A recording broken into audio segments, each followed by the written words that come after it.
If there is one truth I have learned over a lifetime of investing, it is that real wealth is almost never the result of sudden fortune or overnight miracles but quietly grows in the background through steady habits, disciplined actions, and a long-term mindset. And the first principle of becoming rich slowly is understanding that time is the most powerful force in finance, a force far more influential than intelligence or luck, because money compounds like a growing snowball rolling down a long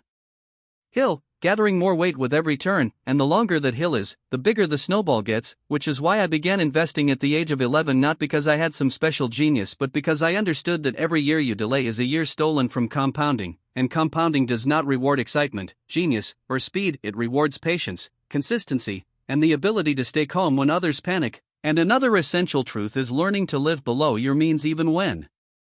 you can afford more, because far too many people lose their future freedom chasing present appearances, buying things they don't need to impress people they don't even like. And the one thing I have done better than most is resisting the temptation to upgrade my lifestyle just because I could, choosing instead to live in the same modest house I bought decades ago, because wealth is not measured by the things you buy but by the opportunities you create for your future self. And if you want to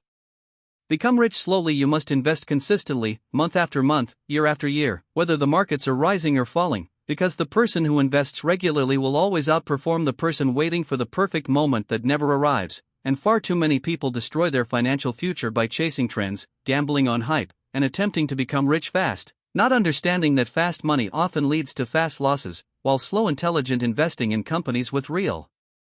value and strong fundamentals builds wealth so reliably that it almost feels boring, and boring is precisely what works, because excitement is expensive but discipline is profitable, and debt is another silent wealth killer that turns compounding against you, so that instead of your money working for you, you end up working for the bank, paying interest month after month, and every unnecessary loan you take today steals from the future you could have built, which is why I tell people only buy something if you can afford to pay for it twice, because if you cannot, then you are financing lifestyle at the cost of freedom, and freedom is the real definition of wealth, the freedom to spend your days as you choose, to wake up without stress, to build a life according to your values rather than someone else's expectations. And becoming rich slowly requires emotional control, because investing is not an intellectual game but a psychological one, where fear causes people to panic and sell when prices fall and greed tempts them to chase bubbles when prices rise. And the person who succeeds is the one who can stay rational when the world becomes irrational, who can ignore noise, who can stay calm when others can't. And the next part of the formula is thinking like an owner rather than a worker, because workers trade time for money while owners build systems that generate income even while they sleep. And every investment you make is a small ownership in a business, an opportunity to let your money act as your employee, earning more on your behalf without needing rest, vacation, or overtime. And the longer you allow that money to work, the more powerful it becomes. And the biggest mistake people make is focusing on price rather than value, obsessing over short-term movements rather than long-term potential, whereas true investors ask, is this asset worth more in the future than it is today? And if the answer is yes, temporary price swings don't matter. And those who become rich slowly learn to ignore the urge to show off, because real wealth is quiet, humble, modest, often invisible, hidden inside investments, bank accounts, and opportunities rather than flashy cars or branded clothes. And the wealthiest people I know often look like ordinary individuals because they have nothing to prove to anyone, no need to display what they own. And in life you will find that the hardest part of becoming rich slowly is not the investing strategy but the patience required to stick with it when everyone around you is chasing shortcuts. But shortcuts rarely lead to lasting success, while slow consistent progress transforms into extraordinary results over time. And the truth is that anyone can become wealthy if they are willing to consistently save a portion of what they earn, invested in assets that grow, avoid bad debt, resist lifestyle inflation, and stay patient for years or even decades, because wealth is the result of thousands of small,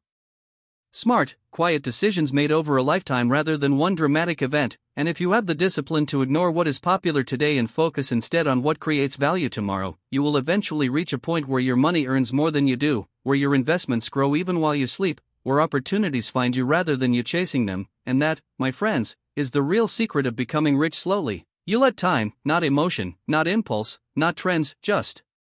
simple, steady, unstoppable time do the heavy lifting for you. And if you start early, live modestly, invest consistently, avoid debt, focus on value, and stay patient longer than anyone else, you will not just become rich, you will become financially unshakable, financially independent, and financially free. And that freedom is worth more than any luxury you could buy today, because slow money may be quiet, but slow money becomes real money, strong money, lasting money.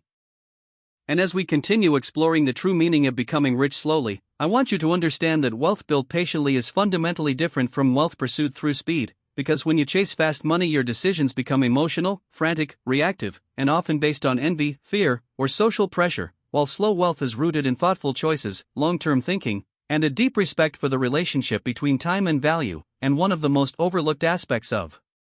slow wealth is learning to recognize the difference between financial noise and financial knowledge, because most people drown in noise, news headlines, market predictions, social media trends, investment hype, none of which has anything to do with real investing, and real investing is simply identifying good assets, buying them at sensible prices, and holding them long enough to allow compounding to transform small amounts into life-changing sums. And the reason most people never experience this transformation is not because compounding doesn't work for them, but because they interrupt the process every time it becomes uncomfortable, selling when markets dip, panicking during volatility, doubting their future because of temporary setbacks. And wealth does not grow in a straight line, it grows in waves, in cycles, in unpredictable patterns that reward patience and punish impulsiveness. And the real advantage of becoming rich slowly is not just the money, it's the clarity, peace, and emotional freedom you gain when you no longer need to chase anything. Because slow wealth develops your character, teaching you humility, discipline, gratitude, and the ability to delay gratification, which is ironically the exact skill that makes someone truly unstoppable in the long run. And another misunderstood truth is that becoming rich slowly gives you time to learn from mistakes without being destroyed by them. Because small mistakes in slow wealth building are survivable, they don't ruin you.